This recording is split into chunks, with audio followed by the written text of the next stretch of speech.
Hello friends, इस video में prelims 2023 की स्ट्रेटजी के ऊपर बात करेंगे। देखिए ये वीडियो स्पेसिफिकली प्रीलिम्स के लिए है, मेंस के लिए मैं सेपरेट से वीडियो बनाऊंगा और इसे मैंने दो पार्ट में डिवाइड किया है। इस पहले पार्ट में मैं बात करूंगा एनसीईआरटीज, प्रीवियस ईयर क्वेश्चन और मॉक्स की यूटिलिटी के ऊपर।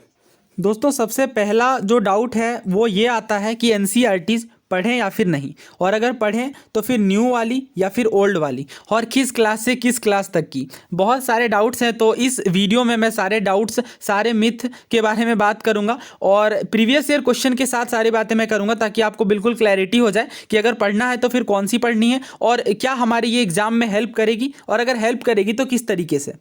दोस्तों ये क्वेश्चन सिविल सर्विसेज 2022 में पूछा गया है, यानी अभी जो रिसेंटली कंडक्टेड पेपर है उसके अंदर क्वेश्चन ये था कि Yoga Vasistha was translated into Persian by Nizamuddin Panipati during the reign of, यानी योग वशिष्ठ का ट्रांसलेशन पर्शियन में किया गया है निजामुद्दीन पानीपति के द्वारा किनके राइन में।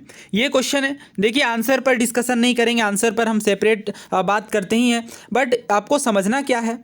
देखिए ये क्लास 7th की एनसीईआरटी हिस्ट्री है, चैप्टर का नाम है द मुगल एम्पायर, ये चैप्टर 4 है। अगर इसी चैप्टर के आप बॉक्सेस में जाएंगे, देखिए हर एनसीईआरटी के चैप्टर के साइड में बॉक्सेस होती हैं और वो बॉक्सेस काफ़ी ज़्यादा इंपॉर्टेंट होती हैं। अब इसी चैप्टर के अगर आप बॉक्स में आएंगे तो यहाँ पे देखेंगे कि बताया गया है Akbar commission the translation of many Sanskrit works into Persian, यानी अकबर ने बहुत सारी संस्कृत का ट्रांसलेशन करवाया पर्शियन में, और एक मकतब खाना अलग से इस ट्रांसलेशन ब्यूरो के रूप में स्थापित किया गया फतेहपुर सीकरी में, और बहुत सारी बुक्स का ट्रांसलेशन किया गया। कौन कौन सी बुक्स? महाभारत, रामायण, लीलावती और योग वशिष्ठ, ये कुछ नोटेबल संस्कृत वर्क्स थे जिनका ट्रांसलेशन किया गया। आगे बताया गया है कि जो रज्मनामा है वो महाभारत का पर्शियन ट्रांसलेशन है। इनमें लेविस इलस्ट्रेशन देखने को मिलता है महाभारत के इवेंट्स का। तो यहाँ से आप कह सकते हैं कि बिल्कुल डायरेक्ट बता दिया गया है कि अकबर ने कौन कौन सी बुक्स को ट्रांसलेट करवाया। तो इसका आंसर तो ऑफ कोर्स अकबर होगा, बट यहाँ पे आपको ये समझना है कि ऐसे डिफ़िकल्ट क्वेश्चन जो काफ़ी सारे लोग यहाँ पे स्किप करने वाले हैं, बिकॉज ये फैक्चुअल काफ़ी डिफिकल्ट नेचर का क्वेश्चन है, ये 7th क्लास की एनसीईआरटी से डायरेक्ट आया हुआ है। बट आपके मन में अगेन आएगा कि हो सकता है एक ही क्वेश्चन आया हो। देखिए ये क्वेश्चन भी सिविल सर्विसेज 2022 में पूछा गया है, अगेन हिस्ट्री सेक्शन से ही है। देखिए यहाँ पे कुछ डिस्क्रिप्शन दिया गया है कि वर्ल्ड का सेकंड टेलेस्ट स्टैचू जो है वो सीटिंग पोज में रामानुज का देखने को मिलता है, और ये इनॉग्रेट किया गया प्राइम मिनिस्टर ऑफ इंडिया के द्वारा हैदराबाद में रिसेंटली। तो आपसे पूछा गया है कि कौन सा रामानुज के टीचिंग को करेक्टली रिप्रेजेंट करता है। अगेन आप 7th क्लास की एनसीईआरटी में देखेंगे तो यहाँ पे काफ़ी डिटेल में बताया गया है भक्ति के मार्ग के विषय में, और काफ़ी आसानी से इस क्वेश्चन को भी आप आंसर कर सकते हैं। तो अभी तो मैंने आपको हिस्ट्री के क्वेश्चंस दिखाए, बट ज्योग्राफी, पॉलिटी, इकोनॉमिक्स और बाकी सारे कई सब्जेक्ट्स, जितने भी हमारे सब्जेक्ट्स होते हैं ऑलमोस्ट, अगर आप उनमें देखें तो सभी में एनसीईआरटी से क्वेश्चंस देखने को मिलते हैं। तो एग्जैक्ट अगर आप कहें कि कौन से क्लास की कवर करनी है, तो ये पर्सन टू पर्सन डिपेंड करेगा। और देखिए सारी एनसीईआरटीज इंपॉर्टेंट नहीं है, हर सब्जेक्ट में कुछ स्पेसिफिक एनसीईआरटीज हैं जो प्रीवियस ईयर क्वेश्चन के वेटेज के अकॉर्डिंग है, तो उस पर भी मैं एक सेपरेट वीडियो ले आऊँगा और डिटेल में बात करूँगा। यहाँ पे फिलहाल हमारा फोकस ये है कि एनसीईआरटीज आपको किसी भी हाल में स्किप नहीं करनी। आपने बहुत सारे क्वेश्चन, और इनफैक्ट मैंने जो ऑलरेडी एक वीडियो बनाई है जिस पर मैंने दिखाया है कि ऑलमोस्ट 25 to 30 क्वेश्चन यहाँ पे प्रीवियस ईयर क्वेश्चन से थे सिविल सर्विसेज 2022 में, तो उस वीडियो में भी मैंने सोर्सेज डिस्कस किए हैं। वहां भी आप देख सकते हैं कि काफी सारे क्वेश्चन डायरेक्टली और इनडायरेक्टली एनसीईआरटी से पूछे गए हैं। नाउ आपके मन में आ सकता है कि हो सकता है केवल 2022 में पूछा गया हो, लेकिन ऐसा नहीं है। हर साल आप देखें अगर, तो बहुत सारे question, 5 to 7 question directly NCERT से होते हैं और काफ़ी सारे इनडायरेक्टली होते हैं। ये देखिए सिविल सर्विसेज 2020 का क्वेश्चन, यहाँ पे भी हिस्ट्री वाले सेक्शन से पूछा गया, और पॉलिटी में भी इनफैक्ट हमारी 11th-12th वाली एनसीईआरटी से, चाहे वो कॉन्स्टिट्यूशनल गवर्नमेंट वाला क्वेश्चन हो या कोई और क्वेश्चन हो, कई सारे क्वेश्चन यहाँ पे डायरेक्टली एनसीईआरटी से रिलेटेड पूछे जाते हैं। तो दोस्तों चाहे वो औरंग वाला क्वेश्चन हो या निजामुद्दीन पानीपति वाला, या और भी कई सारे कीवर्ड्स में जो क्वेश्चन पूछे गए हैं, वो एनसीईआरटीज बिना पढ़े सॉल्व करना काफ़ी डिफिकल्ट होगा। किसी भी बुक में डायरेक्टली आपको ये कीवर्ड्स मेंशन नहीं मिलेंगे, इसलिए एनसीईआरटीज को इग्नोर नहीं किया जा सकता। दोस्तों प्रीवियस ईयर क्वेश्चन को लेकर के आपके मन में कोई डाउट नहीं होगा, ऑफ कोर्स करना ही है, बट कैसे, ये एक इंपॉर्टेंट क्वेश्चन है। देखिए कई सारी प्रीवियस ईयर क्वेश्चन की बुक्स आती हैं सिविल सर्विसेज के, जिनमें previous year question topic wise भी होते हैं, बट प्रॉब्लम ये है इन बुक्स में कि ये जो क्वेश्चन हैं वो सिविल सर्विसेज के ही होते हैं, यानी यूपीएससी के द्वारा जो अन्य परीक्षाएँ ली जाती हैं, जैसे सीडीएस, एनडीए और भी बहुत सारी परीक्षाएँ ली जाती हैं, उनके क्वेश्चन भी आपको ज़रूर कवर करने हैं। दोस्तों ये क्वेश्चन CDS 2014 में पूछा गया है। यहाँ पे शेर शाह के एडमिनिस्ट्रेशन के विषय में आपसे स्टेटमेंट दिए गए थे और आपको आंसर बताना था। देखिए यहाँ पे क्या बताया गया पहले स्टेटमेंट में कि उन्होंने अपने एम्पायर को सरकार में डिवाइड किया, जो कि फर्दर सब डिवाइडेड होता था परगना में, यानी सरकार एक बड़ी यूनिट थी, इसके बाद परगना आता था। नाउ इस क्वेश्चन को देखिए, ये सिविल सर्विसेज 2021 का क्वेश्चन है। आपको पूछा जा रहा है कि असेंडिंग ऑर्डर में इन मेडिवल इंडिया के जो टर्म्स हैं इन्हें सीक्वेंस के आधार पर, साइज के आधार पर असेंडिंग ऑर्डर में लगाना है।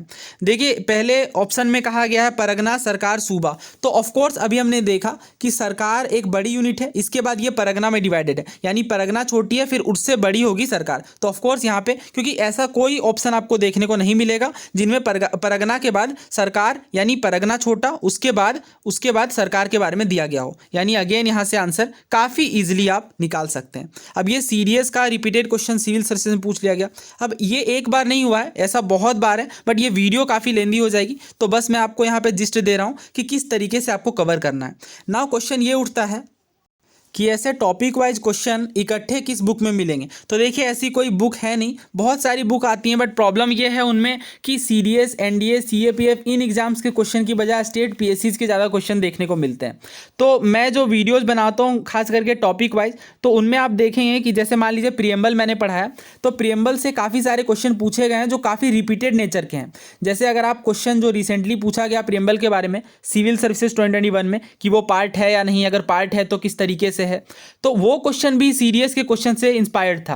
तो अगर आप इस तरह के क्वेश्चन जब कवर कर लेंगे तो काफ़ी आसानी से इन क्वेश्चन में आप मार्क्स को इंक्रीज कर सकते हैं। बट चूंकि अभी तक इसके लिए कोई बुक नहीं है, तो मैं अपनी सारी पीडीएफ्स को कंपाइल कर रहा हूँ और एक साथ मैं शेयर कर दूंगा। फिलहाल आपको ये करना है कि जो मैंने टॉपिक वाइज पीडीएफ शेयर की हैं, आप अगर चैनल पर जाएंगे टेलीग्राम चैनल के अंदर, तो वहाँ पर आपको topic wise PDF file sections में जाइए, वहाँ पर आपको सारे टॉपिक वाइज पीडीएफ्स मिल जाएंगे। तो उनमें आप देखेंगे कि जो भी मैंने टॉपिक कवर किया है उनके सारे क्वेश्चन एक साथ हैं, और यही एक आइडियल वे होगा प्रीवियस ईयर क्वेश्चन को प्रिपेयर करने का, बिकॉज केवल सिविल सर्विसेज के क्वेश्चन करना फायदेमंद, मतलब उसकी आप कह लें उपयोगिता सीमित हो जाती है। अभी जैसे इस क्वेश्चन को देखिए, ये सिविल सर्विसेज 2022 का है। आपसे पूछा जा रहा है कि इन्वायरमेंट प्रोटेक्शन एक्ट 1986 के द्वारा किसे कॉन्स्टिट्यूट किया गया है। सेंट्रल वाटर कमीशन को, सेंट्रल ग्राउंड वाटर बोर्ड को, सेंट्रल ग्राउंड वाटर अथॉरिटी को, या फिर नेशनल वाटर डेवलपमेंट एजेंसी को। नाउ आप सिविल सर्विसेज 2020 के इस क्वेश्चन के सेकेंड स्टेटमेंट को देखेंगे तो यहाँ पे साफ साफ बता दिया गया है कि सेंट्रल ग्राउंड वाटर अथॉरिटी को फॉर्म किया गया था इन्वायरमेंट प्रोटेक्शन एक्ट के द्वारा। तो अगर आप ये क्वेश्चन करके जाते तो काफ़ी इजीली आप 2022 वाला क्वेश्चन अटेम्प्ट काफ़ी आसानी से ऑफकोर्स सॉल्व कर सकते हैं। नाउ सिविल सर्विसेज 2022 में कितने सारे प्रीवियस ईयर क्वेश्चन से रिपीटेड क्वेश्चन आए हैं उस पर तो मैंने ऑलरेडी वीडियो बना दी है, वहाँ से आप देख सकते हैं सारे क्वेश्चंस को। दोस्तों ना बात करते हैं मॉक्स के ऊपर, मॉक टेस्ट के ऊपर।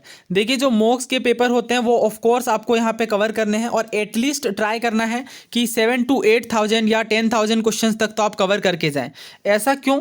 क्या मॉक्स के क्वेश्चन आते हैं? देखिए क्वेश्चन आए या नहीं, बट इससे आपकी प्रैक्टिस काफ़ी अच्छी हो जाएगी। ऑप्शन एलिमिनेशन टेक्निक या जो भी और अलग अलग मेथड है, और ऑप्शन को कैसे आइडेंटिफाई करना है, कहाँ पे एग्जामिनर जनरली स्टेटमेंट को गलत फ्रेम करते हैं, तो उन चीज़ों का आइडिया आपको काफ़ी अच्छे से लग जाएगा। तो मेरे तरफ से तो यही सजेशन होगी कि ऑफकोर्स आपको मॉक टेस्ट को बिल्कुल भी इग्नोर नहीं करना है। पैटर्न कितना भी चेंज हो, या यूपीएससी के पैटर्न पे वो हो या नहीं, बट जो आप बुक्स रिवाइज करते हैं उनमें एक तरीके का वो रिवीजन ही है। किसी भी टॉपिक को जब आप क्वेश्चन देखते हैं किसी भी टॉपिक पे, तो दोबारा उस चीज़ को रिकॉल करते हैं, तो इनसे काफ़ी ज़्यादा फायदा होता है। दोस्तों जो हमारी नेक्स्ट वीडियो होगी उस पर मैं हिस्ट्री के स्ट्रेटजी के ऊपर बात करूंगा। ऑफ कोर्स नेक्स्ट पार्ट में बुक लिस्ट तो हमें कवर करना ही है, बट हिस्ट्री के लिए अलग से वीडियो काफ़ी ज़रूरी है, बिकॉज कीवर्ड को लेकर के काफ़ी कन्फ्यूजन होती है। तो सारे जितने भी प्रीवियस ईयर क्वेश्चन में कीवर्ड आए हैं वो एक बुक की ग्लोसरी से कवर हो जाते हैं ऑलमोस्ट, और उस बुक के बारे में मैं बताऊँगा और कैसे कवर करना है वो भी, और प्रीवियस ईयर क्वेश्चन को किस तरीके से यूटिलाइज करना है खास करके हिस्ट्री सेक्शन में, बिकॉज हिस्ट्री सेक्शन दिन प्रतिदिन टफ होता जा रहा है। और कौन कौन सी बुक कवर करनी है कि बिल्कुल मिनिमम रिसोर्सेज में मैक्सिमम ऑप्टिमाइजेशन हो, ज़्यादा से ज़्यादा फायदा निकल कर के आए। दोस्तों अगर आप चैनल पर नए हैं तो चैनल को सब्सक्राइब कर सकते हैं। आप अपने राय अथवा विचार भी कमेंट बॉक्स में लिख सकते हैं। धन्यवाद।